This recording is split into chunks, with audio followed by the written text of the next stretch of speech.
నమస్కారం. ప్రతిధ్వనికి స్వాగతం.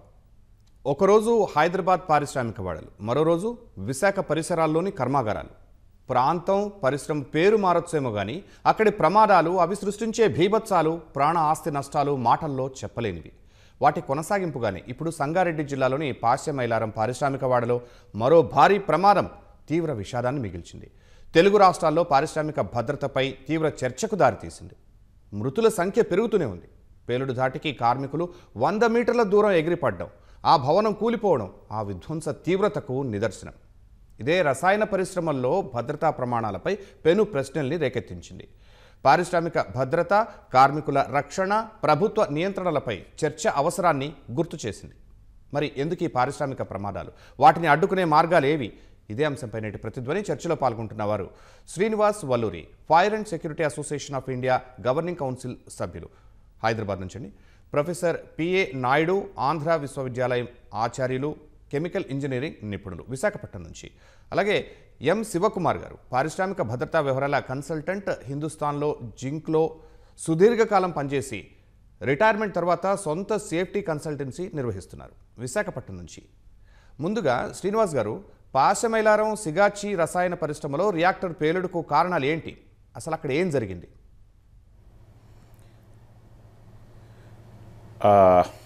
నమస్కారం అండి. ఇది చాలా దురదృష్టకరమైన సంఘటన.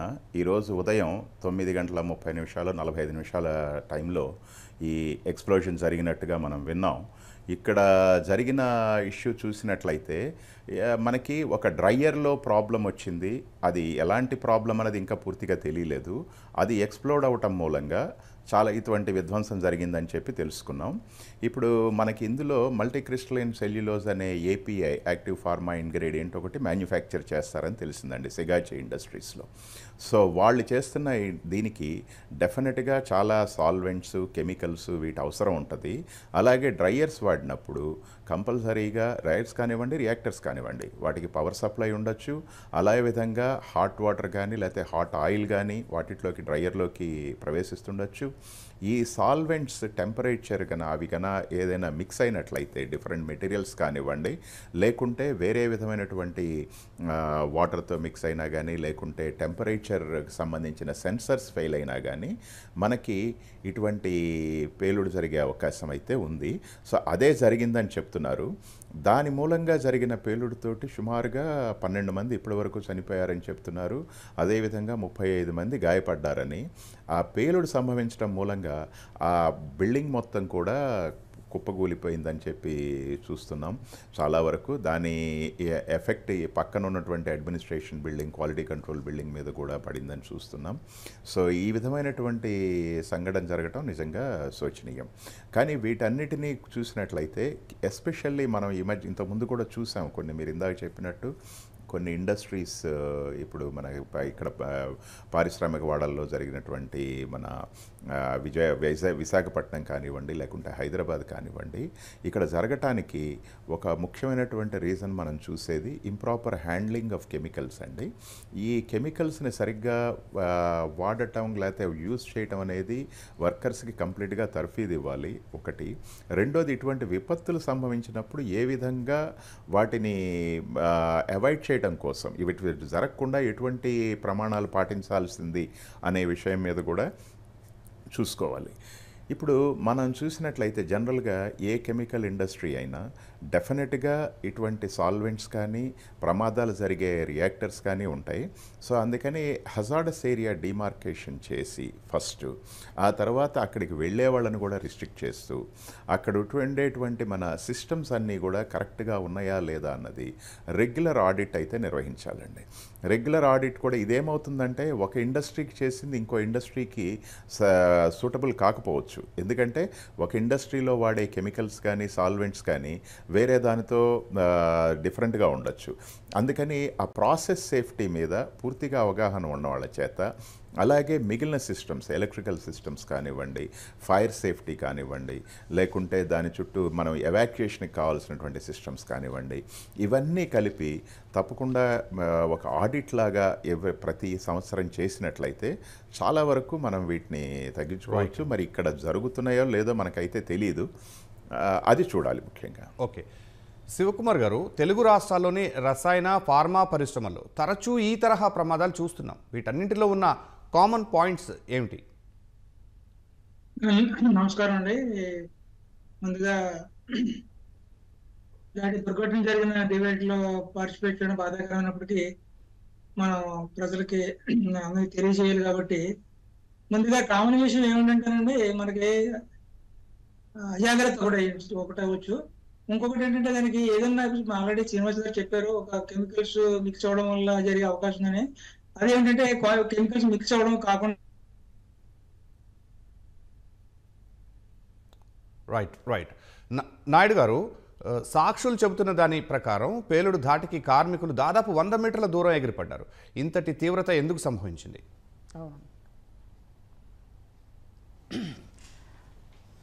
ప్యానెల్లో ఉన్న వాళ్ళందరికీ నమస్తే అండి. యాక్చువల్గా ఈ న్యూస్ విన్న తర్వాత మాత్రం నాకు చాలా బాధ వేసింది. యాక్చువల్గా ఈ యాక్సిడెంట్ జరగడానికి కారణం యాక్చువల్గా ఏంటంటే రియాక్టర్ పేలిందని అంటున్నారు. రియాక్టర్ యాక్చువల్గా ఎందుకు పేలింది అనే దాన్ని మనం చూసుకుంటే, అసలు రియాక్టర్ తాలూకు అది ఇన్స్టాల్ చేసి ఎన్ని రోజులు అయ్యింది, ప్రాపర్గా ఆ సేఫ్టీ ఆడిట్ చేశారా లేదా, తరువాత ఇంకొక కారణం ఉండడానికి ఛాన్స్ ఉందండి. ఇప్పుడు ఎవరు కుమార్ గారు చెప్పినట్టుగా అక్కడ sensors, for example pressure sensor పనిచేయట్లేదు అనుకోండి, ప్రెజర్ పెరిగినా మనకి తెలియదండి. ప్లస్ ఇంకొకటి, దాన్ని హ్యాండిల్ చేసే వాళ్ళకి పూర్తిగా దాని మీద అవేర్నెస్ ఉండాలి. అసలు యాక్చువల్గా ఏమవుతుంది లోపల, యాక్చువల్గా టెక్నికల్గా కరెక్ట్ పర్సన్స్ని పెట్టట్లేదేమో అనిపిస్తుంది అనమాట. ఇలాంటి యాక్సిడెంట్స్ జరగడానికి కారణం వాళ్ళకి కూడా కావాల్సిన ట్రైనింగ్ అవన్నీ ఇవ్వట్లేదా ఏంటి? సడన్గా ఒకేసారి ఇంత పెద్ద యాక్సిడెంట్ జరిగింది అంటే మనం ఎంత ఏంటంటారు నిర్లక్ష్యంగా, సరిగ్గా ఎస్ఓపి అసలు ఫాలో అవట్లేదు అనిపిస్తోందండి. అవును, ఎస్ఓపీస్ ఉంటాయి, ప్రతిదానికి ఎస్ఓపి ఉంటుంది, కానీ అది ఫాలో అవట్లేదు. నేను యాక్చువల్గా మన పొల్యూషన్ కంట్రోల్ బోర్డు మెంబర్గా ఉండేవాడిని లాస్ట్ ఇయర్ వరకు. అప్పుడు కూడా మీరు అన్నట్టుగా మనను లాస్ట్ 2020లో మన విశాఖపట్నంలో జరిగిన ఇండస్ట్రీ అదే హెచ్పి అది ఎల్జీ పాలిమర్స్లో జరిగిన ఇండస్ట్రీ ఇదైంది కదండి. అయినా ఒక 10 రోజులు 15 రోజులు మాత్రం ఫుల్గా ఏంటంటారు హడావిడి చేసేసి ఆ ఇండస్ట్రీకి ఈ ఇండస్ట్రీకి అన్నింటికి పంపించి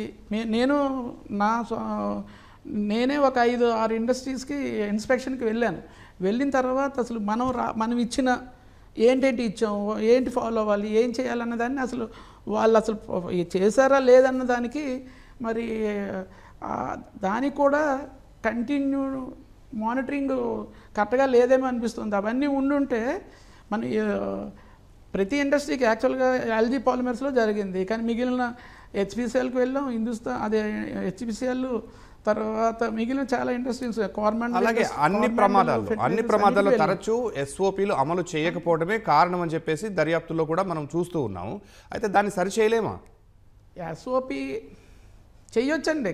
యాక్చువల్గా ఏంటంటే అక్కడ ఎవరైతే దాన్ని హ్యాండిల్ చేస్తున్నారో వాళ్ళకి కరెక్ట్గా పర్సన్స్ ఉండట్లేదేమో అనిపిస్తోందండి. ఇప్పుడు కరెక్ట్గా అసలు పూర్తిగా దాని గురించి తెలిసిన వాళ్ళు, అది టెంపరేచర్ ఏంటంటారు ప్రెజర్ పెరిగితే పేలిపోద్ది, ఆ ప్రెజర్ అసలు పెరుగుతుందా లేదా అన్న దానికి ఒక్కొక్కసారి కరెక్ట్గా ఉన్న ఇన్స్ట్రుమెంట్ కరెక్ట్గా పనిచేయలేదనుకోండి, పనిచేయలేదంటే అది ముందు చూసుకోవాలి కదా మనం స్టార్ట్ చేసే ముందు. ఇవన్నీ కొంచెం ఏంటంటే ఒకదానికొకటి ఇంటర్లింక్డ్ ఉన్నాయండి.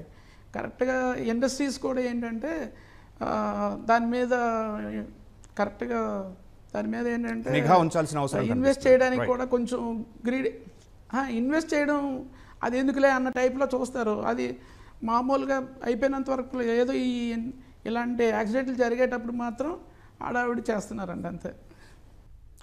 శ్రీనివాస్ గారు, ప్రమాద సమయంలో పాశమైలారం పరిశ్రమలో 100 మందికి పైగా కార్మికులు ఉన్నారు. ఇలాంటి ప్రమాదాలు జరిగితే ఎలా స్పందించాలో అనే శిక్షణ వారికి ముందస్తుగా ఇచ్చుంటారు అనుకోవచ్చా? అస్సలు పూర్తిగా అనుమానాస్పదమైన విషయం అండి అది. నాకు తెలిసినంత వరకు అటువంటి శిక్షణ ఇచ్చి ఉండరనే అనుకుంటున్నాను. ఎందుకంటే చాలా ఇండస్ట్రీస్ మనం చూస్తున్నాం ఈ మధ్య, ఎక్కడ కూడా ఇటువంటి ట్రైనింగ్ ఇవ్వటం అనేది చాలా తక్కువ అండి.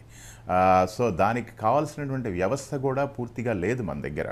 అందుకు ముఖ్యంగా ఏంటంటే ఈ కెమికల్ ఇండస్ట్రీస్ ఆ రసాయనాలని ఎలా నియంత్రించగలగాలి, ఎలా కంట్రోల్ చేయాలి, అలాగే అక్కడ ఉన్నటువంటి సెన్సర్స్, ఏ ఇన్సిడెంట్ కూడా ఒక్కసారి ఉన్నట్టుండి జరగదండి. డెఫినెట్గా అది అంతకు ముందు నుంచే కొన్ని సిమ్టమ్స్, కొన్ని రీజన్స్ని చూపిస్తుంటుంది మనకి. మనం దాన్ని కనుక కరెక్ట్గా పసిగట్టగలిగితే ఆటోమేటిక్గా ఇటువంటి దుర్ఘటనలు జరగకుండా చూసుకునే అవకాశం చాలా ఉంటుంది. దానికి నివారణ చర్యలు కూడా తీసుకోవచ్చు. కానీ జనరల్గా ఏమవుతుందంటే మనకి వీళ్ళకి ట్రైనింగ్ అనేది ఎంత ఇంపార్టెంటో అది జరగట్లేదు ఒకటి. రెండోది, వీళ్ళ ట్రైనింగ్తో పాటు మనకి ఎక్స్టర్నల్గా జరిగేటువంటి ఆడిట్స్ అనేది ఒకటి కంపల్సరీగా జరగాలండి. ఇక్కడ ఏమవుతుందంటే ఆడిట్ అనేది ఇప్పుడు అందరినీ హెల్మెట్ పెట్టుకోమంటే పెట్టుకోరండి, దానికి పెనాల్టీ వేస్తామంటే పెట్టుకుంటారు వెళ్ళేవాళ్ళు ఎవరైనా. అదేవిధంగా ఏ విషయమైనా అంతే. మన ఇండస్ట్రీస్లో కూడా ఒక రెగ్యులేటరీ అథారిటీ ఉండి, ఫ్యాక్టరీ ఇన్స్పెక్టరేట్ ఉన్నారు కాదంటలేదు, బాయిలర్ ఇన్స్పెక్టరేట్ ఉన్నారు, ఫైర్ డిపార్ట్మెంట్ ఉన్నారు. కానీ కెమికల్ ప్రాసెస్ని చూసి సర్టిఫై చేసి దానికి సంబంధించినటువంటి మెకానికల్ ఎక్విప్మెంట్ని దాని సేఫ్టీని సర్టిఫై చేసేటువంటి అథారిటీ ఒకటి కంపల్సరీగా ఉండాలి. అది ఉండి వాళ్ళు రెగ్యులర్గా ప్రతి సంవత్సరం కనుకో 6 నెలలకోసారో అవి కనుక చెక్ చేస్తూ ఉన్నట్లయితే మనం, అలాగే వీళ్ళకి ట్రైనింగ్ ఇవ్వటం, ఈ రెండు చేసినట్టయితే చాలా వరకు మనం వీటిని ఈ ప్రాబ్లంని పరిష్కరించే అవకాశం ఉందండి. నాయుడు గారు, ఒక కెమికల్ ఇంజనీర్గా చెప్పండి, పాశమైలారం సిగాచి పరిశ్రమలో రియాక్టర్ పేలుడుకు సాంకేతిక కారణాలు ఏమై ఉండొచ్చు, వాటిని ఎలా అడ్డుకోగలం? ఈ సిగాచి ఇండస్ట్రీ యాక్చువల్గా ఏంటంటే micro crystalline cellulose production plant అండి ఇది. ఈ సెల్యులోజ్ ప్రొడక్షన్లో యాక్చువల్గా పాలిమరైజేషన్ జరుగుతుంది, పొలిమరైజేషన్ రియాక్షన్ జరుగుతుంది. అంటే ఈ గ్లూకోజ్ మాలిక్యూల్స్ పొలిమరైజ్ అయ్యి సెల్యులోజ్గా మారుతాయండి. సో దీనిలో యాక్చువల్గా కావాల్సిన టెంపరేచర్ ఏంటి, ప్రెజర్ ఏంటి, ఇవన్నీ మనం మెయింటైన్ చేయాల్సిన టెంపరేచర్ ఏంటి, ప్రెజర్ ఏంటి, ఇవి కాకుండా ఆ టైంలో ఇది ఏదైనా సాల్వెంట్స్ ఉంటాయి ఈజీగా బర్న్ అయిపోయేవి అనమాట. అవి ఏమైనా కలిసాయా, ఇది కరెక్ట్గా ఇంకా మనకి అసలు ఏం జరిగింది ఏంటన్నది తెలియట్లేదు కదా. కరెక్ట్గా రియాక్టర్ ఎందుకు పేలిపోయింది అన్న దాని గురించి మరి పూర్తిగా దాని పిక్చర్ సహజంగా అయినా కూడా రియాక్టర్స్ ఎందుకు పేలుతూ ఉంటాయి, ఏ సందర్భాల్లో పేలుతాయి? ఏం లేదు, అంటే కరెక్ట్గా దానిలో ఉండాల్సిన టెంపరేచరు ప్రెజరు కాకుండా మనకు తెలియకుండా పెరిగిపోయాయి అనుకోండి. అంటే మాస్టర్ చెప్పినట్టుగా సెన్సార్స్ పనిచేయట్లేదు అనుకోండి, పనిచేయలేదు అన్నది కూడా ముందే తెలుస్తుంది కదండి. కొంచెం ఏంటి మనకి ప్రాసెస్లో ఈ టైం నుండి ఈ టైంకి ఇంత టెంపరేచర్ పెరగాలి, ఈ ప్రెజర్ ఇంత ఉంటుంది అన్నది మనకి కొంత ఐడియా ఉంటుంది కదా. ఆ ఐడియా ఉన్న వాళ్ళు ఉంటే క్లియర్గా అక్కడ తెలిసేది మనకి. అది అక్కడ ఏదో క్లియర్గా ఇంకా పిక్చర్ మనకి రాలేదు. దానివల్ల ఏమవుతుందంటే ఈ రియాక్షన్ జరిగేటప్పుడు సెన్సార్స్ పనిచేయకపోతే, సెన్సార్లో పనిచేయనప్పుడు ఏమవుతుంది, ప్రెజర్ ఎక్కువైపోయినా కూడా మనకు తెలియదండి. ప్రెజర్ ఎక్కువైపోయిందో then there will be an explosion. Right. దానికి ఒక ఈ రియాక్షనే కాదు, ఇంకేమైనా సాల్వెంట్స్ కూడా ఏమైనా హెల్ప్ చేసాయా అన్నది ఇంకా మనకి తెలియట్లేదు అసలు ఏం జరిగింది అన్నది. ఇప్పుడు మీరు చెప్పినట్టుగా అక్కడ 100 మంది ఉన్నారు, వాళ్ళు 100 మీటర్స్ దూరం వరకు ఎగిరిపోయారంటే చెప్పండి సార్. రైట్. శివకుమార్ గారు, మీకు తెలిసినంత వరకు హైదరాబాద్ విశాఖలోని రసాయన పరిశ్రమల్లో భద్రతా తనిఖీలు ఎంత మేర జరుగుతున్నాయి?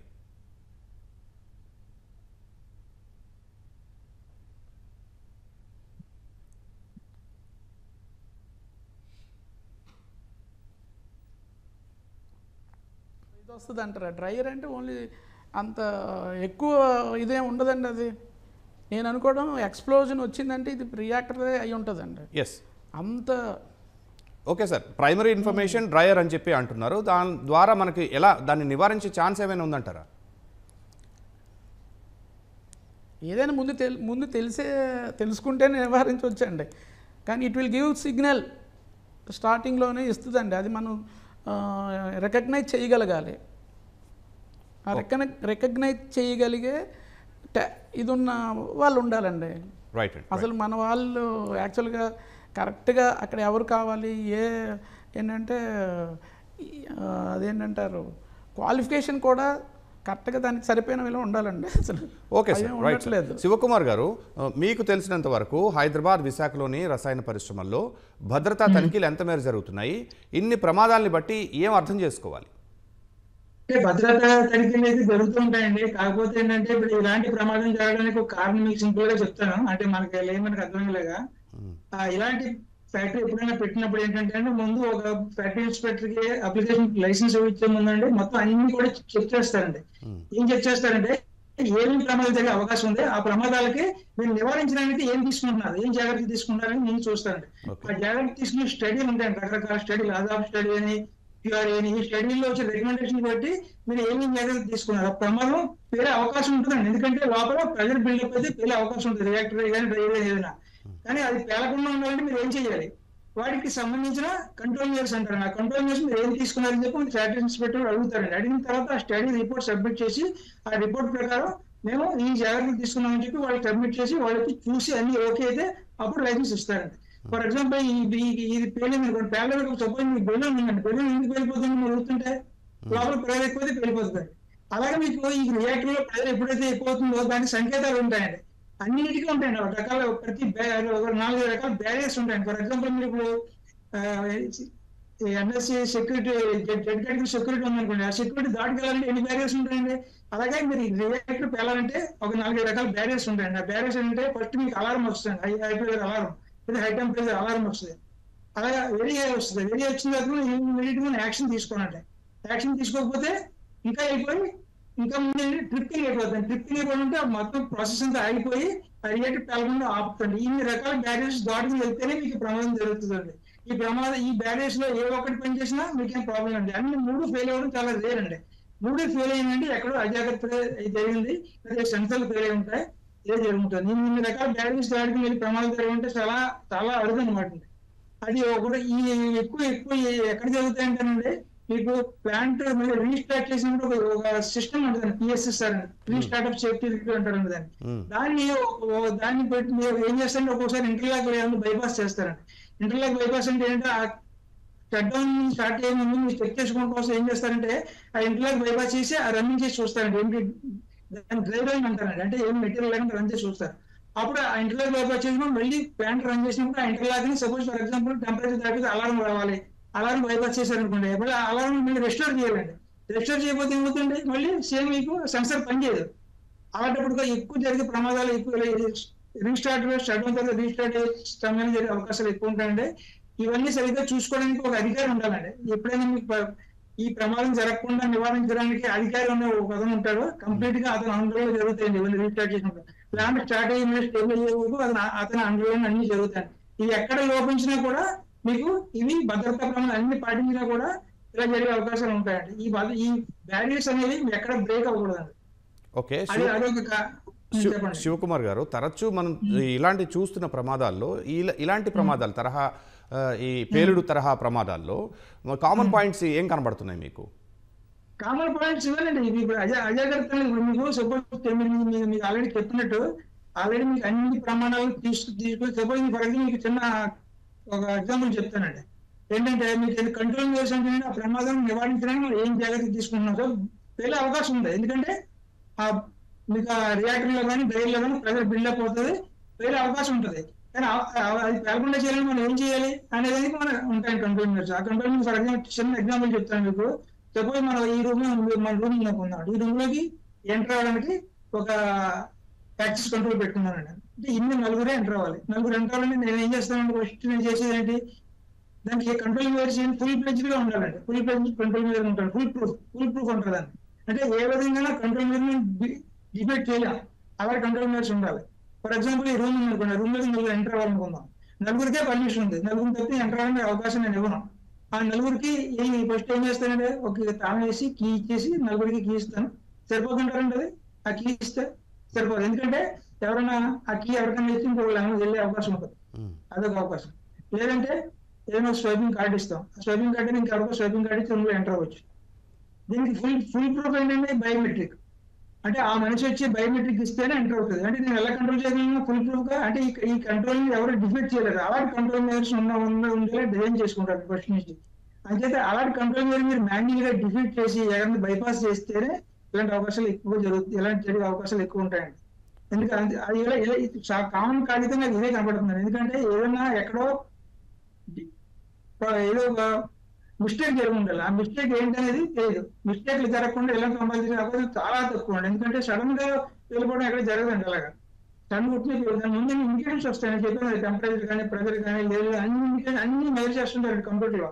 ఏ ఒక్కటి దాని లిమిట్ దాటినా మనకి వెంటనే అలారం వచ్చేస్తుంది. అలారం వచ్చేసి అలారం ఆ లిమిట్ కూడా దాటిపోతే మీకు వెంటనే ప్లాంట్ ట్రిప్ అయిపోతుంది. ట్రిప్ అయిపోయి ఫెయిల్ అనేది జరగకుండా నివారిస్తుంది. ఎక్కడో ఆ బ్యారియర్స్ ఎక్కడో ఫెయిల్ అయి ఉంటాయండి. ఎక్కడ ఫెయిల్ అని, ఎందుకు ఫెయిల్ అని, ఎలా ఫెయిల్ అని ముందు తెలుసుకోవాలి. అప్పుడైనా తెచ్చేవాళ్ళు. నా కారణం ఇదే కనపడుతుందండి. ఇలాగ ఎక్కడో బ్యారియర్స్ ఫెయిల్ అవుతున్నాయి, ఆ ఫెయిల్ అవ్వడం ఎక్కడ అజాగ్రత్త ఉంది, అజాగ్రత్త వల్ల అవుతుందని నాకు అనుకుంటున్నాను. శివకుమార్ గారు, భద్రతా తనిఖీలు సమర్థంగా జరిగినా కూడా పేలుళ్లకు ఆస్కారం ఎంత మేరకు ఉంటుందంటారు? ఉంటుందండి. ఎందుకంటే ఇదే చెప్పారు కదా, అవకాశం ఉంటుంది. ఎందుకంటే ఎక్కడైనా అన్ని ఫర్ ఎగ్జాంపుల్ అన్ని చెక్ చేస్తే అన్ని కరెక్ట్ గా ఉన్నాయండి. సపోజ్ ఫర్ ఎగ్జాంపుల్ ఆ రోజు మీ ప్లాంట్ ఏదో ప్రాబ్లం వచ్చి షట్ డౌన్ చేశారు, మళ్ళీ రీస్టార్ట్ చేయాలి. రీస్టార్ట్ చేసినప్పుడు నేను అన్ని చెక్ చేయకుండా ఏదో ఇంటర్లాక్ బైపాస్ చేసి చూసుకోకుండా నేను స్టార్ట్ చేశాను అనుకోండి. సపోజ్ ఫర్ ఎగ్జాంపుల్ మీకు ప్రెజర్ బిల్డప్ అయితే దాన్ని మళ్ళీ ట్రిప్ చేయని ట్రిప్ చేసి ఇంటర్లాక్ నేను బైపాస్ చేశాను. ఆ ఇంటర్లాక్ అంటే ఏమి అర్థం, ఇంటర్లాక్ అంటే ఏం లేదు. సపోజ్ మన ఇంట్లో ఫ్రిడ్జ్ ఉంది, ఫ్రిడ్జ్ లో ఏముందండి సర్టెన్ కూలింగ్ వస్తే ఆటోమేటిక్ అయిపోతుంది థర్మోస్టాట్. అలాగే టెంపరేచర్ కానీ ప్రెజర్ కానీ ఎక్కువ బిల్డ్ అయితే ఆటోమేటిక్ గా మీకు ట్రిప్ అయిపోయి రియాక్షన్ మొత్తం ఆగిపోవాలండి. ఆ రియాక్షన్ ఆగిపోయే ఇంటర్లాక్ ఎవరైనా బైపాస్ చేసి నిర్లక్ష్యంగా వదిలేస్తే అలా అయ్యే అవకాశం ఉంటుంది. అన్ని ప్రమాణాలు ఉన్నా సరే మీరు ఫ్యాక్టరీ ఇన్స్పెక్టర్ అన్ని తనిఖీ చేస్తారు, వస్తారు, ఓకే చేస్తారు, వాళ్ళ సమక్షంలో అన్ని చెక్ చేస్తారు, అన్ని బాగుంటాయి. కానీ ఏమవుతుంది, అది వెళ్ళిపోయిన తర్వాత షట్ డౌన్ అవుతుంది. షట్ డౌన్ తర్వాత రీస్టార్ట్ చేస్తారు. రీస్టార్ట్ చేసినప్పుడు ఏమవుతుంది, ఏదో ఎక్కడో చిన్న డిఫెక్ట్ ఉంటుంది, అది సరి చేయకుండా ప్లాంట్ రన్ చేస్తారండి. అది అయ్యేది తెలుస్తుంది.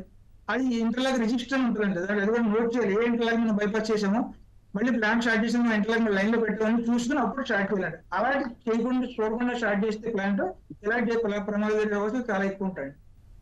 రైట్. శ్రీనివాస్ గారు, గత 2-3 ఏళ్ళు 5 ఏళ్ల గణాంకాలే తీసుకుంటే హైదరాబాద్ శివార్లోని పారిశ్రామిక వాడల్లో జరిగిన ప్రధాన ప్రమాదాలు ఏమిటి? వాటి నుంచి పాఠాలు నేర్చుకున్నామా? ఒకటండి, మనకి ఇండస్ట్రీస్ విధంగా చూసినట్లయితే ఒకటి కాదు, ప్రతి సంవత్సరం 1-2 ఇన్సిడెంట్స్ జరుగుతూనే ఉన్నాయి. కాకుంటే పాఠాలు నేర్చుకోవటానికి ఇక్కడ ఏం జరిగింది అన్న రిపోర్ట్ని మనకి ఎక్కడా కూడా కనపట్టలేదండి. ఇంతకుముందు ఒక ఇన్సిడెంట్ జరిగిన తర్వాత ఆ ఇన్సిడెంట్ ఎందుకు జరిగింది, ఏ విధంగా జరిగింది, అవి మళ్ళా అటువంటివి రాకుండా ఎటువంటి చర్యలు తీసుకోవాలన్నది బహుశా ఇండస్ట్రీలో వాళ్ళ వరకు ఏమన్నా ఉంటున్నాయేమో కానీ బయట పబ్లిక్ అయితే రావట్లేదు. మనం ఈ ఇన్సిడెంట్ జరిగినప్పుడు మాట్లాడుతున్నాం, ఆ తర్వాత దాని గురించి ఏ విధమైనటువంటి ఇన్ఫర్మేషన్ రావట్లేదు.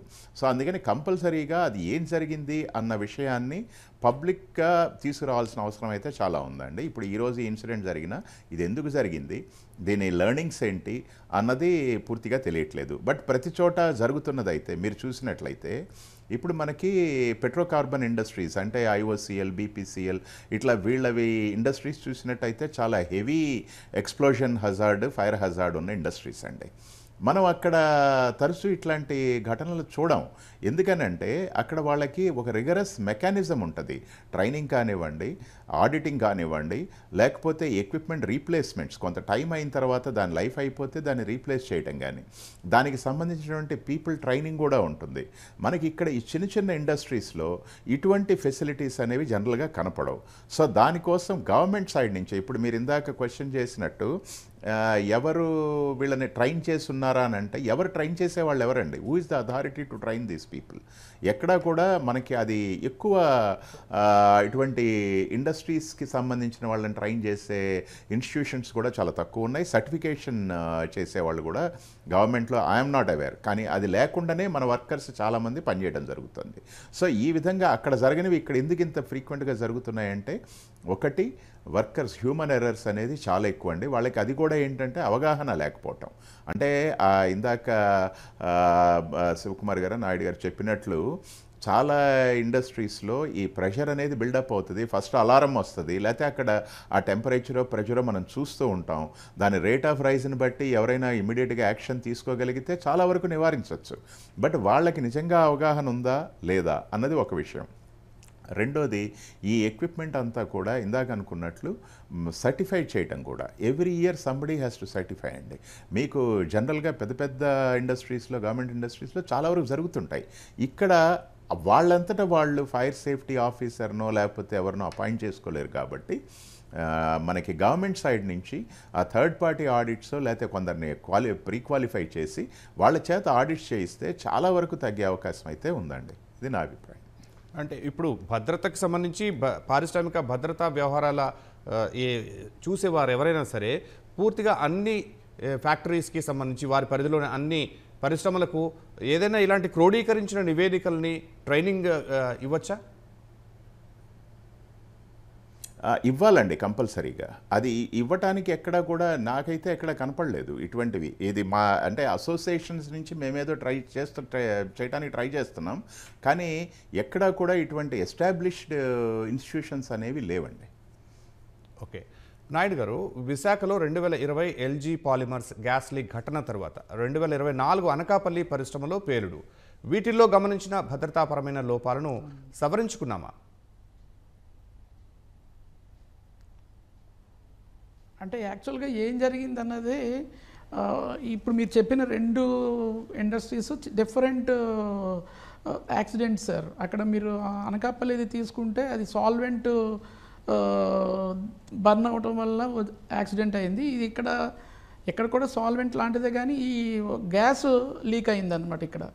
ఇది కూడాను ఇంప్రాపర్గా హ్యాండిల్ చేయడం వల్లనే, యాక్చువల్గా అక్కడ ఉన్న వాళ్ళకి లోపల ఏం జరుగుతుంది ఏంటనేది తెలియకపోవడం వల్లే జరిగిందండి. అంటే సిమిలర్ ఇండస్ట్రీస్లో మళ్ళీ ఇలాంటి లోపాలు జరగకుండా, అసలు ఇలాంటి లోపాలు జరగకుండా భద్రతాపరమైన చర్యలు ఏమైనా తీసుకున్నారా? అది దీనికి కమిటీ వేశారు, దానికి కమిటీ వేశారు సార్. మరి ఆ కమిటీల తాలూకు ఇవి కరెక్ట్గా ఇంప్లిమెంట్ చేస్తున్నారా లేదా, అసలు కమిటీ రిపోర్ట్ ఇచ్చిందా లేదా, రిపోర్ట్ అసలు ఏమైనా మనకి ఏంటంటే ఈ పొల్యూషన్ కంట్రోల్ బోర్డు వాళ్ళైనా కొంచెం ఎక్స్పర్ట్స్ లాంటి వాళ్ళకి కూడా పెట్టినా దానికి వాళ్ళు ఏమైనా సజెషన్స్ అవి ఇవ్వచ్చు కదండి. అలా పెట్టినట్టు కూడా నాకేం అనిపించట్లేదు అసలు. కాకపోతే యాక్చువల్గా ఏంటంటే మనం అక్కడ ఎలా యాక్సిడెంట్ని ఆపాలన్న దాన్ని చూడాలంటే అసలు ముందు ఏంటంటారు డీటెయిల్డ్ రిపోర్ట్ ఉండాలన్నమాట. అసలు what is the actual reason behind this explosion అనేది ఉంటే మీరు అన్నట్టుగా అక్కడ కానీ ఇక్కడ కానీ దానికి కరెక్ట్గా ఇన్ఫర్మేషన్ ఉండట్లేదు సార్. మళ్ళీ వద్దాం సార్. శివకుమార్ గారు, ఈ పారిశ్రామిక ప్రమాదాల్లో భద్రతా ప్రమాణాలతో పాటు అందరినీ ఆలోచనలో పడేసే అంశం తక్షణ వైద్య సదుపాయం. ఈ విషయంలో తెలుగు రాష్ట్రాల పారిశ్రామిక వాడల్లో ఏంటి పరిస్థితి? వైద్య సదుపాయాలు అంటే ఇప్పుడు ఎక్కువ ఏంటంటే మనకి ఎక్కువ ప్రైవేట్ మీద డిపెండ్ అవుతున్నాం గవర్నమెంట్ కన్నా. ఇప్పుడు వైద్య సదుపాయాలు ఉంటాయి, కానీ ఇమ్మీడియట్ గా మనకి అక్కడ ఫస్ట్ ఎయిడ్ ఉంటుంది సార్. 99% మీకు ఏదైనా ఫ్యాక్టరీ దగ్గర ఉండేది ఫస్ట్ ఎయిడ్ ఉంటుంది. ఫస్ట్ ఎయిడ్ తర్వాత వాళ్ళు ఏదో హాస్పిటల్ తో టై అయిపోతారు, టై అయిపోయిన తర్వాత ఇమ్మీడియట్ గా తీసుకువెళ్తారు. కానీ అది ఎంత తీవ్రతను కూడా మనకి ఆధారపడి ఉంటుంది. ఎంత తీవ్రత జరిగింది, ఎంత టైంలో తీసుకెళ్తున్నాం, అక్కడ అసలు స్కిల్డ్ డాక్టర్స్ ఉన్నారా లేదా, అలాంటి ప్రమాదం జరిగినప్పుడు, అలాంటి గాయాలైనప్పుడు వాటిని ట్రీట్ చేయగలిగే డాక్టర్స్ ఉన్నారా లేరు అక్కడ ఆ సమయానికి, ఇవన్నిటి మీద డిపెండ్ అవుతుందండి. ఒక్కొక్కసారి సాధారణంగా ఏంటంటే మీకు ఫుల్ ప్లేజ్డ్ హాస్పిటల్ ఉన్నా సరే అక్కడ స్పెషలైజ్ ఉన్నది చాలా తక్కువ ఉంది. ఎక్కడ స్టీల్ ప్లాంట్ అలాంటి తప్పితే చిన్న చిన్న కంపెనీల్లో మీకు ఓన్లీ ఫస్ట్ ఎయిడ్ చేసి ఇమీడియట్ గా పంపించేస్తున్నారు. పంపించి ఎంత దూరంలో ఉంది, ఒక్కొక్క ఫ్యాక్టరీకి ఒక 2 కిలోమీటర్స్ ఉండొచ్చు, 3 కిలోమీటర్స్ ఉండొచ్చు. అది అంబులెన్స్ ఎన్ని అంబులెన్స్ ఉన్నాయి, వాళ్ళకి అవసరం ఎంత, ఇవన్నిటి మీద డిపెండ్ అవుతుందండి. అది కాకుండా ఇప్పుడు ఇంకో టాపిక్ లోకి వెళ్తే మీరు అడిగింది కాకుండా అది ఎలాగన్నా మీకు కంపెనీ హాస్పిటల్ ఎంత దూరంలో ఉంది, గవర్నమెంట్ హాస్పిటల్ ఎంత దూరంలో ఉంది, ఇవన్నిటి మీద మనకి ఆధారపడి ఉంటుంది. అవి కాకుండా మనకి జస్ట్ ఇంకో టాపిక్ మీరు ముందడిగిన ప్రశ్న కూడా వేరే విధంగా మనం సమాధానం చెప్పాలంటే, సపోజ్ ఫర్ ఎగ్జాంపుల్ ప్రమాదం ఎలా జరిగింది అనేది ఒకటి తీసుకుందాం. ఎలా జరిగింది అనే దానికి అన్ని పద్ధతి ప్రమాణాలు పాటించారు, అన్ని బాగా జరుగుతుంది. ఎన్ని లేయర్స్ ఉంటాయో ఒకసారి మీకు చెప్తానండి అర్థమయ్యేలాగా. సపోజ్ ఫర్ ఎగ్జాంపుల్ ఈ రియాక్టర్ డ్రైవర్ ఉందనుకుందామండి. ఈ డ్రైవర్ లో మీకు టెస్టింగ్ సర్టిఫికేట్ అని ఉంటుందండి. కాంప్లైంట్ సర్టిఫికేట్ వచ్చి టెస్ట్ చేస్తారని ఆయన వచ్చి టెస్ట్ చేసిన తర్వాత వాళ్ళు ఇస్తారు, ఇది it's okay, this fit for service అని ఇస్తారండి. అంటే ఫిట్ ఫర్ సర్వీస్ అంటే అన్ని రకాలుగా బాగుందని ఇస్తారండి. సో ఫర్ నెక్స్ట్ ఇయర్ వచ్చిన తర్వాత driver thickness, wall thickness suppose 20 mm ఉండాలి, 2 mm తగ్గిందని చెప్తారు. 2 mm తగ్గిందని అని రిపోర్ట్ ఇచ్చారు అనుకుందాం. 2 mm యాక్సెప్టబుల్ అంటే యాక్సెప్టబుల్ క్రైటీరియా లోపలే ఉంది. అప్పుడు మళ్ళీ నెక్స్ట్ ఇయర్ వచ్చేస్తే ఇంకో 2 mm తగ్గింది. ఆ 2 mm తగ్గినప్పుడు మీరు ఏం చేయాలంటే ఇమ్మీడియట్ గా డ్రైవర్ని ఆపేయాలి. ఆపకుండా ఏం చేస్తారంటే ఒక్కొక్కసారి నెక్స్ట్ మన రిపేరింగ్ అయ్యే వరకు కూడా అలా రన్ చేద్దామని చెప్పి రన్ చేసే అవకాశాలు ఒక్కొక్కప్పుడు ఉంటుంటాయి. అంటే రన్ అవుతుందండి, కానీ రేట్ ఆఫ్ డిగ్రేడేషన్ అంతా మీకు 1 year లో 2 mm తగ్గింది, నెక్స్ట్ ఇయర్ లో 2 mm తగ్గింది, ఆ నెక్స్ట్ ఇంకా 40 డిగ్రేడ్ అయితే పరిస్థితి ఏంటి? ఇలాంటివన్నీ కన్సిడర్ చేయకుండా ఒక్కొక్కసారి ఆ నిర్ణయం తీసుకున్నప్పుడు మనం సరిగ్గా తీసుకోకపోతే ఆ ఎక్విప్మెంట్ కరెక్ట్ గా మీకు ఫిట్నెస్ ఎఫ్ఎఫ్ఎస్ అంటే దీనికి ఒక ఎలాంటి ప్రమాదం నివారించడానికి యాక్చువల్గా వాషా అని ఒక రెగ్యులేషన్ వచ్చింది యుఎస్ లో. ఆ రెగ్యులేషన్ అంటే ఎలాంటి ప్రమాదాలు జరగడానికి కొన్ని క్రైటీరియా ఇచ్చి ఆ క్రైటీరియా ప్రకారం ఏదన్నా ఆ క్రైటీరియాలోకి వస్తే ఆ వాషా అనేది కంపల్సరీగా పాటిస్తారండి. మన ఇండియాలో వాషా చాలా మటుకు ఇంప్లిమెంట్ చేస్తున్నారని, కాబట్టి ఇది రెగ్యులేషన్ కానీ మన ఇండియాలో ఆ రెగ్యులేషన్ లేదు. కాకపోతే ఆ ఓన్ ఇన్ఫెక్షన్ మీద పిఎస్ఎం అనే ఒక కాన్సెప్ట్ ఉందండి. ఆ పిఎస్ఎం కాన్సెప్ట్ ద్వారా చాలా మంది ఇలా ప్రాసెస్ కానీ కెమికల్ ఇండస్ట్రీస్ కానీ ఆ పిఎస్ఎం కాన్సెప్ట్ ఇంప్లిమెంట్ చేసి నివారించడానికి ప్రయత్నిస్తున్నారు. కానీ ఎన్ని ప్రయత్నించినా ఎక్కడైనా లోపం నేను చెప్పినట్టు ఈ బ్యారియర్స్ అన్నీ ఉంటాయండి. ఏ బ్యారియర్స్ మీకు ప్రతి చోట ప్రతి రియాక్టర్ కానీ ప్రతి ప్రాసెస్ ఇండస్ట్రీ కానీ ముందే రిస్క్ అసెస్మెంట్ జరిగే ఈ రోజు పేలిందంటే పేలడానికి అవకాశం ఉండాలని చెప్పి ముందే ఊహిస్తారండి. అది ఊహించిన తర్వాత కూడా పేలకుండా చేయాలి, మనం ఏం చేయాలనే దానికి జాగ్రత్తలు 1 by 1 తీసుకుని అన్ని జాగ్రత్తలు కూడా మీరు ఫ్యాక్టరీ ఇన్స్పెక్టర్ సబ్మిట్ చేస్తారండి. సబ్మిట్ చేస్తేనే వాళ్ళు ఒప్పుకుంటారు మీరు రన్ చేయడానికి, లేకపోతే ఫ్యాక్టరీ ఇన్స్పెక్టర్ అసలు ప్లాంట్ రన్ చేయడానికి ఒప్పుకొని ఉండాలి. అన్ని జాగ్రత్తలు తీసుకున్న తర్వాత ఎక్కడో జరుగుతుందంటే ఎక్కడో మానవ తప్పిదం అవుతుంది, లేకపోతే ఎక్కడో నెగ్లిజెన్స్ అని ఉండాలి, లేకపోతే నేను చెప్పినట్టు ప్లాంట్ రీస్టార్ట్ చేసినప్పుడు అది ఎక్కడో మిస్టేక్ వల్ల ఇలాంటి జరుగుతాయి. ప్లస్ మీరు అడిగినట్టు ఇలాంటి జరిగినప్పుడు ఒకవేళ జరిగితే ఏం చేయాలి, ఎంత వరకు మనకి డ్యామేజ్ అవుతుంది, ఎంతమంది మనకి ఇంజూరీ అవుతారు, ఆ ఇంజూరీ టైంలో ఎలా తీసుకెళ్ళాలి అనే దానికి కూడా మీకు ఒక స్టడీస్ ఉన్నాయండి. అది క్యూఆర్ ఏంటంటే క్వాంటిటేటివ్ రిస్క్ అనాలిసిస్ అని దానికి సాఫ్ట్వేర్ ఉంటుందండి. ఆ సాఫ్ట్వేర్ ప్రకారం ఎంతవరకు ఎక్స్పాండ్ అవుతుంది, ఎంత ఏరియా వరకు ఇది ఎక్స్ప్లోర్ అయితే ఎంత ఏరియా ఎఫెక్ట్ అవుతుంది, ఆ ఏరియా ఎఫెక్ట్ అయిపోయిన ఎలా గాయపడతారో ఇవన్నీ కూడా వాటికి స్టడీ ఉంటుందండి. ఆ స్టడీ చేశారా లేదా, ఆ స్టడీ చేసిన ప్రకారం దానికి ప్రకారం జాగ్రత్తలు తీసుకున్నారా లేదా, ఇవన్నీ కూడా మనం వెరిఫై చేయాలండి. Audit suppose for example audit చేశారనుకోండి, ఆడిట్ చేసిన మీరు ఏం చెప్తారంటే పలానా బాగాలేదని చెప్తారు, పలానా బాగుందో మీకు శాంపిల్ గా చెక్ చేస్తారు. అన్ని చెక్ చేయలేదు ఆడిట్ లో, మొత్తం ప్లాంట్ అంటే చెకింగ్ కాదండి. ఇక్కడ ఆడిట్ లో మీకు ఓన్లీ శాంపిల్ చెకింగ్ అవుతుందండి. శాంపిల్ ఎన్ని ఎక్స్పర్ట్లు ఉంటారో ఒకసారి మీరు చూడండి. సపోజ్ ఆడిట్ చేయడానికి వచ్చారనుకోండి, నేను ఆడిట్ చేయడానికి వెళ్ళాను, ఆడిట్ చేసి ఏం చేస్తానంటే ఈ రియాక్టర్ కి టెస్టింగ్ సర్టిఫికేట్ ఉంది, ఇలా ఉంది, ఓకే నేను టికెట్ వచ్చేస్తాను. నెక్స్ట్ ఎవరు వస్తారో మీకు టెస్ట్ చేసే వాళ్ళు వస్తారు. టెస్ట్ చేసేవాళ్ళు ఏం చేస్తారు, ఈ థిక్నెస్ తగ్గిపోయిందని చెప్తాడు. అతను ఎక్స్పర్ట్ అంతే, థిక్నెస్ తగ్గిందని చెప్పగలరు. థిక్నెస్ ఎందుకు తగ్గుతుందో చెప్పేవాళ్ళు ఉంటారు. ఆ థిక్నెస్ తగ్గిపోతే మీరు ఎలా రన్ చేయాలా లేదా అని చెప్పే వాళ్ళు తరచూ శివకుమార్ గారు తరచూ ఈ ఎస్ఓపిల్ని పరిశీలించడానికి కంపెనీల నుంచి ఎవరు ఉండాలి, అలాగే ఈ భద్రత చూసేవారు పారిశ్రామిక భద్రత సైడ్ నుంచి ఎవరు వచ్చి ఈ ఎస్ఓపిని సరిగా క్రాస్ చెక్ చేస్తారు? అంటే దీనికి ఎస్ఓపి క్రాస్ చేయడానికి ఫ్యాక్టరీ ఇన్స్పెక్టర్స్ అంత టైం ఉండదు. ఎస్ఓపి ఉన్నాయో చూస్తారు తప్పితే సపోజ్ ఫర్ ఎగ్జాంపుల్ ఎవరైనా ఒక ప్లాంట్ ఉందనుకోండి, ఒక సెక్షన్ ఉందనుకోండి, ఆ సెక్షన్ ఇన్ఛార్జ్ అని ఎవరైనా ఉంటే ఆ ఇన్ఛార్జ్ మొత్తం బాధ్యత అండి. ఎస్ఓపి అంటే సేఫ్ ఆపరేటింగ్ ప్రొసీజర్ ప్రకారం అన్ని జరుగుతున్నాయా లేదా అని చూసి ఆ బాధ్యత ఆ సెక్షన్ ఇన్ఛార్జ్ అండి, ఇంకెవరో కాదండి, ఆ సెక్షనే. అతను ఆ ఎస్ఓపిని వైలేట్ చేయకుండా ప్లాంట్ రన్ చేసే బాధ్యత అతను ఇంకెవరే కాదు. దానికి క్లియర్ ఇన్స్ట్రక్షన్ కూడా ఇస్తారు. అలాగే ఇప్పుడు జూ పాయింట్ లో ఒక సిస్టమ్ ఉందండి. జూ పాయింట్ లో ఫస్ట్ ఒక సేఫ్టీ సిస్టమ్స్ ఇంట్రడ్యూస్ చేసిన వరల్డ్ వైడ్. వాళ్ళకి కూడా ఇలా కెమికల్ యాక్షన్స్ ఎక్కువ అయిపోతుంటే ఎవరు బాధ్యత తీసుకోవాలి, బాధ్యత ఎవరు తీసుకుంటే ఆ ప్లాంట్ ఓనర్షిప్ అని ఒకటి ఉంటారండి. ఆ ఓనర్షిప్ అంటే ఆ సెక్షన్ ఇన్ఛార్జ్. ఆ సెక్షన్ ఇన్ఛార్జ్కి అన్నిటికీ అతని కింద అందరూ కూడా ఎస్ఓపి ప్రకారం ఫాలో అవుతున్నారు లేదా చూసే బాధ్యత అవుతుందండి. ఎస్ఓపి ఫాలో అవ్వకపోతే అతను ఇమీడియట్ గా యాక్షన్ తీసుకోవచ్చండి. అంతకు ఫుల్ పవర్స్ ఉంటాయి అతను. ఎట్టి పరిస్థితుల్లో ఎస్ఓపి వెళ్ళొచ్చే అవకాశం ఉండదు కూడా. అతనికి బాధ్యత అదే. ప్లాంట్ రన్ చేయడం తో పాటు సేఫ్ గా రన్ చేసే బాధ్యత ఏంటంటే ఎస్ఓపిని అతను ఎస్ఓపి పరంగా ప్లాంట్ రన్ చేస్తున్నాడు లేదా, అతని కింద ఉన్న సూపర్వైజర్ ని లేదా ఆపరేటర్స్ అందరినీ ఎస్ఓపి ఫాలో అయ్యేలా చూస్తున్నాడా లేదా, ఎక్కడైనా వైలేట్ అయితే ఇమీడియట్ గా కరెక్షన్ అవుతుందా లేదా చూసే బాధ్యత అవుతుందండి. అతనిదే అవుతుంది. ఒకవేళ ఎస్ఓపి ఫాలో అవ్వకపోతే ఇమీడియట్ యాక్షన్ తీసుకుంటారు. ఎస్ఓపి ఫాలో అవుతుందా లేదని చెప్పి ఇమీడియట్ ఇంటర్నల్ ఆడిట్స్ ఉంటాయండి. ఇంటర్నల్ ఆడిట్స్ కూడా ఉంటాయి. ఎక్స్టర్నల్ ఆడిట్ ఒకవేళ ఇంటర్నల్ గా కూడా టీమ్ ఉంటుంది. ఇంటర్నల్ ఆడిట్ వచ్చి చెక్ చేయొచ్చు, వర్క్ పర్మిట్ తీసుకున్నారు లేదా, పని చేయాలంటే పలానా ఆపరేషన్ ఎస్ఓపి ప్రకారం అవుతుందా లేదా, పలానా అసలు ఎవరన్నా అనాథరైజ్ పర్సన్స్ వచ్చి ఎవరన్నా ఆపరేట్ చేస్తున్నారా, ఆ పాస్వర్డ్ ఎవరికైనా షేర్ చేశారా. సపోజ్ ఫర్ ఎగ్జాంపుల్ ఇందాక నేను చెప్పినట్టు ప్రతిదానికి సెట్టింగ్ ఉంటుందండి. ఎస్ఓపి ప్రకారం సెట్టింగ్ ఉంటుంది. ఎంత సెట్టింగ్ ప్రెజర్ ఉంది అనుకోండి, ఇది ఇంత లెవెల్ ప్రెజర్ దాటితే మనకి అలారం రావాలి. ఆ సెట్టింగ్ మార్చడానికి ఆథరైజేషన్ అందరికీ ఉంటుందండి. ఎవరైతే ఆథరైజ్డ్ అతనే రావాలి చేయాలి. ఆథరైజేషన్ ఎవరికైనా ఇచ్చాడా, ఇవన్నీ కూడా చూస్తారండి.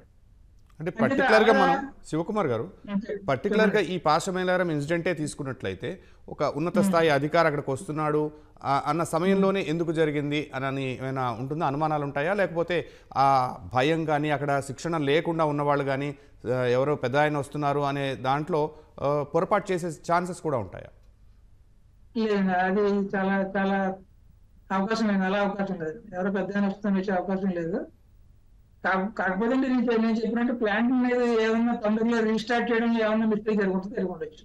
అంటే ఆయన వస్తున్నప్పుడు మనకి ఎవరన్నా గబగబా ప్లాంట్ రన్నింగ్ లో పెట్టాలి అనే అడవుల్లో ఏమన్నా జరుగుండొచ్చు, కానీ అది మనం చెప్పలేము. ఈ పూర్తి ఇన్వెస్టిగేషన్ అయితే కానీ మనం చెప్పే అవకాశం తక్కువ. సడన్ గా చెప్పినాను కదా, మీకు అన్ని ప్రొడక్షన్స్ ఉంటాయండి. ఎక్కడో ప్రొడక్షన్ మిస్ అవ్వదు. అన్ని లేయర్స్ ఏ బ్యారేజ్ అంటే ఒక 4 రకాల బ్యారేజ్ దాటికి వస్తేనే మీకు జరుగుతుంది. అన్ని బ్యారేజ్ ఏ ఒక్క బ్యారేజ్ పనిచేస్తే ప్రమాదం జరగదు. ప్రతి దానికి ముందు ఊహిస్తారండి. ఇవన్నీ ఊహించిన ప్రమాదాలే. ప్రతి దానికి సపోజ్ గ్యాస్ లీక్ అయింది అనుకో, గ్యాస్ లీక్ అయితే మనం ఏం చేయాలి, గ్యాస్ డిటెక్టర్స్ పెడతారు. అక్కడ గ్యాస్ డిటెక్టర్ పెట్టి వెంటనే అలారం వస్తుంది. అలారం వచ్చిన తర్వాత అక్కడ వాళ్ళందరికీ ముందే చెప్తారు, ఈ అలారం వస్తే మీరు అందరూ ఇక్కడ నుంచి ఇమీడియట్ గా ఇక్కడ నుంచి తప్పుకోవాలి, ఈ ప్రదేశం ఉండకూడదు. ఆ గ్యాస్ లీక్ కూడా ముందు ఊహిస్తారు. ఈ ప్రమాదాలన్నీ ఊహించిన ప్రమాదాలేనండి. ఊహించారు కాబట్టి ఇన్ని రకాల బ్యారియర్స్ పెడతారు. ఇన్ని రకాల బ్యారియర్స్ ఉన్నప్పుడు ఎవరు వస్తున్నారని చెప్పేసి తొందరలో పడి జరిగే అవకాశం చాలా తక్కువ. కాబట్టి మీరు అన్నట్టు ఆ తొందరలో ఏమన్నా ఒక మిస్టేక్ జరిగిందా అనేది మనం చెప్పలేమండి. అది మరి నిర్ధారణ అవ్వకుండా మనం దాని మీద కామెంట్ చేయకూడదు. కానీ అలా జరిగే అవకాశాలు చాలా తక్కువ అండి. ఎవరో పెద్ద వస్తుంటే అంత నిర్లక్ష్యంగా గబగబా చేసే అవకాశం ఉండదు. ఎవరు నష్టపోయేది వాళ్ళే కదా అలా ఏమైనా చేస్తే. దాన్ని ఒక ఇంటర్లాక్ బైపాస్ చేయడం కానీ ఒక తప్పిదం వల్ల కానీ దాని ప్రభావం ఎంత ఉంటుందని వాళ్ళకి తెలుస్తుంది. సపోజ్ ఫర్ ఎగ్జాంపుల్ ప్రెసిడెంట్ లాగా బైపాస్ చేశారు అనుకోండి, ఆ ప్రెసిడెంట్ మీకు పెరుగుతున్నట్టు మీకు తెలియపోతే ఆ తెలియకుండా పెరిగిపోతుంది. ఆ రేట్లలో కానీ రైళ్లు కానీ తెలియపోతే మనకి ఏం తెలుస్తుంది, మనం యాక్షన్ తీసుకోలేం కదా. ఇంటర్లాక్ బైపాస్ చేసి సెన్సర్ బైపాస్ చేశారంటే అలా చేసే అవకాశాలు మీకు చాలా తక్కువ ఉండే. ఏదో మిస్టేక్ జరిగింది. మిస్టేక్ ఎక్కడ జరిగింది అనేది, ఎలా జరిగింది అనేది మానవ తప్పిదం కూడా ఉండొచ్చు. లేకపోతే బై మిస్టేక్ మళ్ళీ ప్లాంట్ రీస్టార్ట్ చేసినప్పుడు అలాంటి ఏమైనా ఇంటర్లాక్ బైపాస్ చేసి ఉంటే ఆ ఇంటర్లాక్ మళ్ళీ రిస్టోర్ చేయడంలో ఫెయిల్ అయి ఉండొచ్చు. ఇలా ఏమైనా జరిగి ఉండొచ్చు. రైట్. శ్రీనివాస్ గారు, పాశమేలారం పేరుడు తర్వాత కమ్ముకున్న పొగ వాయువులతో మిగిలిన కార్మికులు స్థానికులు కూడా చాలా ఇబ్బంది పడ్డారు. గతంలోనూ చాలాసార్లు ఇలా జరిగింది. వీటికి ఏంటి పరిష్కారం? సార్ ఇక్కడ పరిష్కారం అంటే ఒకటి ముఖ్యంగా ఏంటంటే ఈ పారిశ్రామిక వాడలన్నీ జనజీవనం జరిగేటువంటి ప్రదేశాలకి దూరంగా ఉండాలండి. ఇంతకుముందు అలాగే ఉండేవి, కానీ అనుకోకుండా అవన్నీ కూడా మనకి చాలా దగ్గరలోకి వచ్చేసాయి ఈ రోజున. అందరూ మేబీ ఏ రీజన్ అయినా అవనేయండి, అవన్నీ మన పార్ట్ ఆఫ్ ది సిటీ లాగా అయిపోయినాయి చాలా వరకు. సో అక్కడి నుంచి ఎప్పుడైతే మనకి జనాలు అక్కడ ఉండటం మొదలెడుతున్నారో అక్కడి నుంచి ఇండస్ట్రీస్ తరలించడం అనేది ఒకటి ముఖ్యమైన విషయం. కొంచెం దూరంగా అయితే ఉండాలి కంపల్సరీగా. మనకి అటువంటి పొగని మనం నివారించలేమండి ఇప్పుడు. ఎందుకంటే ఎటువంటి పరిస్థితుల్లో అయినా కానీ ఇటువంటి జరిగే అవకాశం ఉంది మనకి. అంటే అనుకోకుండా జరిగేటువంటి ప్రమాదాలనే వాటినే కదా మనం ఇప్పుడు మాట్లాడుతుంది. సో ఇవేమి కూడా ఇక్కడ ఫైర్ ఇష్యూ కూడా కాదు ఇది. ఎందుకంటే ఇది ఎక్స్ప్లోజన్ హజార్డ్ అంటాం. ఒకసారి అంటే ఫైర్ అంటే ఒక చిన్న ఫైర్ వచ్చింది ఏదో అదుపు చేస్తారు నీళ్లతోటి అని అనుకోవచ్చు. ఇక్కడ ఒక్కసారి రియాక్టర్ పేలిపోయిందంటే ఇంకంతే, అది ఆ ప్రెషర్కి ఆ బిల్డింగు కూలిపోతుంది, అక్కడ ఉన్న వాళ్ళు చనిపోతారు, బోళ్ళంతా పొగలు అవి వచ్చే అవకాశం ఉంది. సో అక్కడ వాళ్ళందరినీ చుట్టుపక్కల ఉన్న వాళ్ళకి ఆ పొగ నుంచి ఎట్లా రక్షణ కల్పించాలంటే చాలా కష్టమైన విషయం ఇది. ఐ డోంట్ థింక్ అది పాసిబిలిటీ అయితే అవ్వదు. అందుకని మనం ఎప్పుడైతే మన వాళ్ళు అంటే సిటీ ఎప్పుడైతే డెవలప్ అవుతుందో ఈ ఇండస్ట్రియల్ ఏరియాస్ని కూడా కొంచెం దూరంగా పంపించాల్సిన అవసరం అయితే ఉంది. లేకుంటే అక్కడ ఉండే వాళ్ళకి మామూలుగా మన రెసిడెన్షియల్ ఆక్యుపెంట్స్కి అక్కడ పర్మిషన్స్ అయితే ఇవ్వకుండా ఉండాలి ఆ పర్టికులర్ జోన్లో. అలా చేసినంత వరకు మాత్రమే మనం వీళ్ళకి ఇబ్బంది కలగకుండా చూడగలమండి. అలాగే శ్రీనివాస్ గారు, ఇలాగా ఈ రసాయన కర్మాగారాలు అంటేనే భారీ స్థాయిలో ప్రమాదాలు జరిగే ఆస్కారం ఉందని అందరికీ తెలుస్తోంది. అత్యంత జాగ్రత్త అవసరం. మరి తనిఖీలు కంపెనీలు ఎందుకు విస్మరిస్తున్నాయి? సార్ ఇప్పుడు ఇక్కడ తనిఖీలు వాళ్ళు ఎందుకు విస్మరిస్తున్నారని అంటే, ఒకటి నా ఉద్దేశం ప్రకారం ప్రాపర్ గైడ్ లైన్స్ మనకి స్టాండర్డ్స్ అనేది లేదండి. ఇండియన్ ఫ్యాక్టరీస్ యాక్ట్ ప్రకారం మనం కొన్ని గైడ్లైన్స్ ఇచ్చారు. అందులో కూడా ఎవాక్యుయేషన్ ఉండాలి, వెంటిలేషన్ ఉండాలి, అదేవిధంగా వర్కర్స్ సేఫ్టీ గురించి ఇందాక శివకుమార్ గారు చెప్పినట్టు ఓషా రెగ్యులేషన్స్ యుఎస్లో occupational safety and health administration అంటాం. సో ఉన్న వర్కర్స్కి ఏ విధమైన సేఫ్టీ జాగ్రత్తలు అందులో ఇవి కూడా వస్తాయి. డెఫినెట్గా ఫైర్ సేఫ్టీ కానీ ఎక్స్ప్లోజన్ సేఫ్టీ కానీ ఉండాల్సిన అవసరం ఉంటుంది. బట్ వాటి గురించి పూర్తి స్థాయిలో గైడెన్స్ అయితే ఉండదు.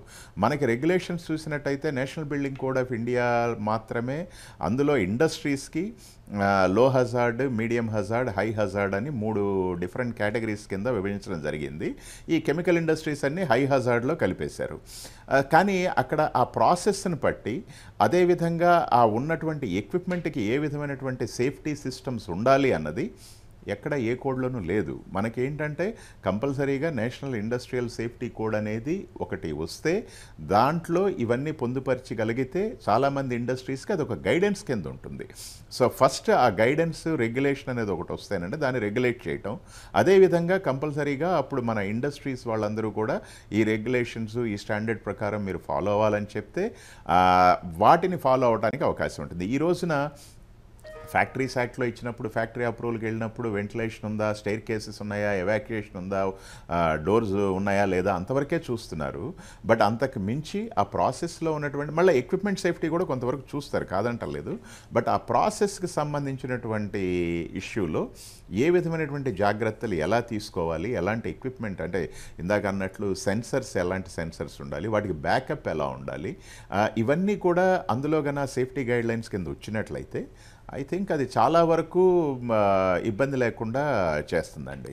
బట్ ఇప్పుడు మనం ఈ రెగ్యులేషన్స్ ఏవి లేకుండా ఇది ఒక్కటే చెయ్యాలి అని అంటే మాత్రం అంటే మనకి వాళ్ళంతటా వాళ్ళు సెల్ఫ్ సర్టిఫికేషన్ కింద లేకపోతే సెల్ఫ్ రెగ్యులేషన్ కింద చేయాలని అంటే జనరల్గా అవన్నీ కూడా కొంచెం ఓవర్లుక్ చేసే అవకాశం అయితే ఉంది. కంపల్సరీగా మనం దీన్ని రెగ్యులేటరీ బాడీ ఉండి ఆ రెగ్యులేటరీ బాడీ కింద అంటే ఫ్యాక్టరీస్ ఇన్స్పెక్టరే అవనేయండి, వారైనా కానీ ఫ్యాక్టరీ ఇన్స్పెక్టర్ గారు అవన్నీ రెగ్యులేట్ అయ్యి కరెక్ట్గా నడుస్తున్నాయన్న దానికి కావాల్సిన గైడ్లైన్స్ అవన్నీ కూడా మనం పూర్తిగా ఇవ్వగలిగితే డెఫినెట్గా అది ఎన్ఫోర్స్ చేయడానికి కూడా అవకాశం ఉంటుంది, వాళ్ళు ఫాలో అవడానికి కూడా అవకాశం ఉంటుంది. సార్, ఇదే పాయింట్ తీసుకున్నట్లయితే 2 తెలుగు రాష్ట్రాల్లో మన వద్ద పారిశ్రామిక భద్రతను పర్యవేక్షించే నియంత్రణ సంస్థలు ఏవి, వాటి పనితీరు ఎంత సమర్థంగా ఉంది అనుకోవచ్చు? సార్ ఇప్పుడు ఏ ఆర్గనైజేషన్ తీసుకున్నా కానీ గవర్నమెంట్ ఆర్గనైజేషన్స్లో ఉండేటువంటి ఎంప్లాయీస్ చాలా తక్కువ మంది అండి. అది మీరు ఫ్యాక్టరీ ఇన్స్పెక్టర్ తీసుకోండి, ఎలక్ట్రికల్ ఇన్స్పెక్టర్ తీసుకోండి, ఫైర్ డిపార్ట్మెంట్ తీసుకోండి, మనకు ఉన్నటువంటి ఇండస్ట్రీస్ అన్నీ కూడా రెగ్యులర్గా వాళ్ళే వెళ్ళి చెక్ చేయాలంటే చాలా కష్టం. ఉన్నటువంటి వాళ్ళు మోస్ట్లీ ఆ కొత్తగా వచ్చే వాటికి అప్రూవల్స్ ఇవ్వటం వరకే సరిపోతుంది. లేదంటే ఇట్లా ప్రమాదాలు జరిగినప్పుడు అక్కడికి వెళ్ళి వాటిని ఇన్వెస్టిగేట్ చేయటం, రిపోర్ట్స్ తయారు చేయటం, వాటికి టైం సరిపోతుంది. సో నాకు తెలిసినంత వరకు ప్రతి డిపార్ట్మెంట్లో కూడా చాలా షార్టేజ్ ఆఫ్ మ్యాన్ పవర్ ఉందండి. సో అటువంటప్పుడు వాళ్ళు చేయాల్సిందేంటి, ఆటోమేటిక్గా ప్రైవేట్ పబ్లిక్ పార్ట్నర్షిప్ తోటి బయట నుంచి ఎవరినైనా తీసుకొచ్చి వాళ్ళ చేత ఆడిట్ చేసి ఆ ఆడిట్ రిపోర్ట్స్ని వరకు వీళ్ళు వెరిఫై చేయగలిగితే కొంతవరకు ఆ మ్యాన్ పవర్ తగ్గినా ప్రాబ్లం ఉండదు. లేదంటే ఇంకొక ఇష్యూ కూడా వస్తుంది ఇక్కడ. ఇప్పుడు మీరు థర్డ్ పార్టీ ఆడిట్స్ కింద చేయించిన వాళ్ళకు కూడా పక్కా వ్యవస్థ ఒకటి ఉండాలండి. వాళ్ళు సరైన రిపోర్ట్ ఇవ్వకపోతే మళ్ళీ అది ప్రాబ్లమే. సో అందుకని వాళ్ళు క్వాలిఫై అయిన వాళ్ళని కూడా వాళ్ళందరికీ పూర్తిగా నాలెడ్జ్ ఉన్న వాళ్ళని క్వాలిఫై చేయటం, అలాంటి వాళ్ళ చేత చేయించి వీళ్ళు రిపోర్ట్స్ని చెక్ చేయటం లాంటిది, ప్రతి రిపోర్ట్ని చెక్ చేసుకోవాలి. చెక్ చేసుకొని ఎక్కడైతే వాళ్ళకి డౌట్స్ ఉన్నాయో వాళ్ళు సర్వేలెన్స్ ఆడిట్ లాగా వాళ్ళు వెళ్ళి మళ్ళీ ఇంకోసారి చూస్తే చాలా వరకు ఈ రెగ్యులేటరీ అథారిటీ ప్రాపర్గా వర్క్ చేయడానికి అవకాశం ఉంటుంది. బట్ ఈ రోజున నాకు తెలిసినంత వరకు ఏ రెగ్యులేటరీ అథారిటీకి కూడా కావాల్సినంత మ్యాన్ పవర్ ఉందని నేనైతే అనుకోవట్లేదు. Right and it's a fact also.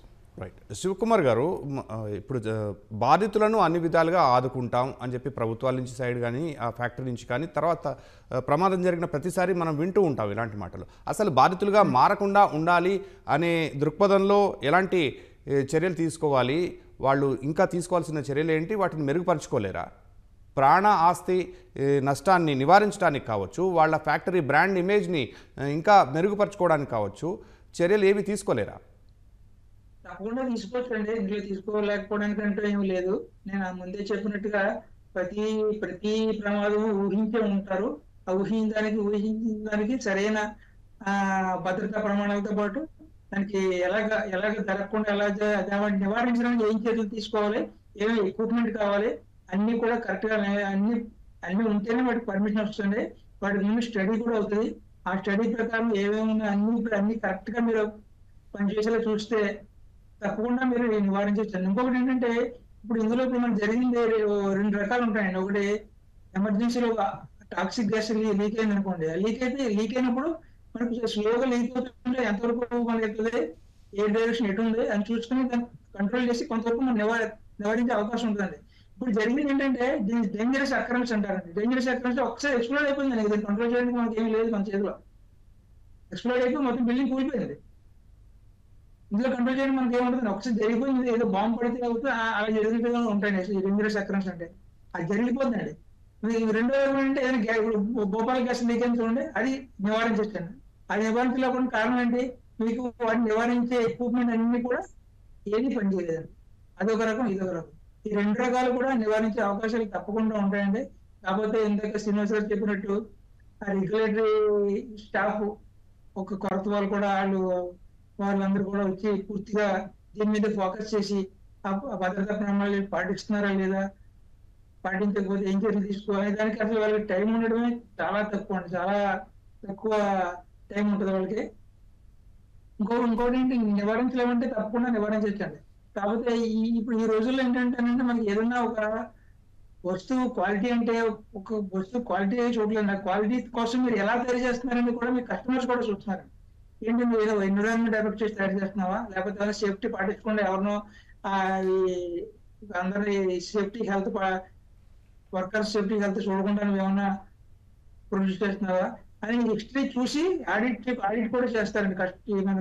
మన దగ్గర మన తయారు చేసిన వస్తువు కొనేవాళ్ళు కూడా మన ఏ భద్రతా ప్రమాణాలు, ఏ పర్యావరణ ప్రమాణాలు పాటిస్తున్నారో చూసి కూడా కొంటారండి. మీ ప్రమాణాలు పాటించకపోతే వాళ్ళు కూడా కొంటారండి. ఇంతవరకు ఉందండి. చెప్పాలంటే అన్ని జాగ్రత్తలు తీసుకోవట్లేదు మనం చెప్పలేం. కానీ తీసుకుంటున్నప్పుడు కూడా జరుగుతుందంటే ఎక్కడో ఏదో తీసుకోవాల్సిన వాటిల్లో వాళ్ళు సరిగ్గా చేయట్లేదు. ఆల్రెడీ ఉన్న వాటిని పాటించకపోవడం వల్ల జరుగుతుంది. ఉన్న వాటిని ఆల్రెడీ మీరు పాటిస్తే అసలు ఇలాంటి ప్రమాదాలు జరిగే అవకాశం మటుకు చాలా చాలా తక్కువ ఉండే. తప్పనిసరిగా ఇవన్నీ నివారించలేకపోవడం ఉండదు. ఇందులో చాలా చాలా స్టడీస్ ఉంటాయండి. అన్ని స్టడీస్ చేయించి ఒక ఒక ఎస్ఓపి, మీరు అన్నట్టు ఎస్ఓపి అంటే ఏదైనా ఒక ప్రాసెస్ ని మీరు నడపాలంటే ఒక ఎస్ఓపి ఫాలో అవుతారు. ఆ ఎస్ఓపి ఫాలో అవడానికి దాన్ని ఎస్ఓపిని ప్రిపేర్ చేయడానికి 3-4 ఉంటారండి. బ్రెయిన్ షార్పింగ్ చేస్తారు, ఏ అవకాశాలు ఉంటాయి. ముందు దీన్ని చేయడానికి సేఫ్టీ పరంగా ఫస్ట్ ఏం చేయాలి? ఫర్ ఎగ్జాంపుల్ మీరు వెల్డింగే చేయాలనుకుందాం, ఒక వెల్డింగ్ చిన్న పని చూసుకున్నాం. వెల్డింగ్ చేయాలంటే ఆ చుట్టుపక్కల ఏమన్నా మీకు ఫైర్ హజార్డ్ ఉందా, లేకపోతే ఏమన్నా ఆయిల్ లీకేజ్ ఏమైనా ఉందా, ఇవన్నీ చూసుకుని వర్క్ పర్మిట్ ఇస్తారు. వర్క్ పర్మిట్ ఇచ్చిన తర్వాత అన్ని సేఫ్ గా ఉందంటేనే ఆ పని చేయడానికి మీకు అవకాశం ఇస్తారండి. ఇన్ని జాగ్రత్తలు, అన్ని పద్ధతులు అన్ని రాసి పెట్టి ఉన్నాయండి, ఏది కూడా ఎక్కడ లేకుండా లేదు, అన్ని ఉన్నాయి. కాబట్టి మరి వాటిని ఎంతవరకు మనం పాటిస్తున్నాము అనేది ఇక్కడ క్వశ్చన్ అండి. ఆ పాటించడం లోపల ఏమైనా ఎక్కడ జరిగితేనే తప్పుడు ఇవ్వడం జరిగే అవకాశాలు కూడా ఉంటాయి.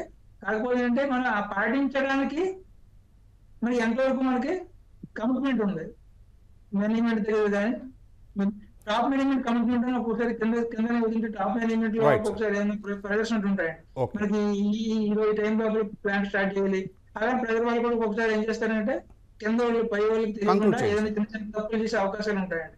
ఈ తప్పులు ఏమీ జరగకుండా ఉంటే ఉన్న మనకి ఏవైతే ఉన్నాయో ప్రమాణాలు పాటిస్తే, లేకపోతే ఇలాంటి ఇంకోటి కూడా మీరు శ్రీనివాస్ గారు చెప్పారు, ఎక్కడైనా ప్రమాదం జరిగితే ఆ ప్రమాదం జరిగిన రిపోర్ట్ పైకి రావట్లేదు. ఆ ప్రమాదం లెసన్స్ నేర్చుకోవాలంటే మనం ఏం చేయాలి అనేది కూడా తెలియట్లేదు ఎవరికి.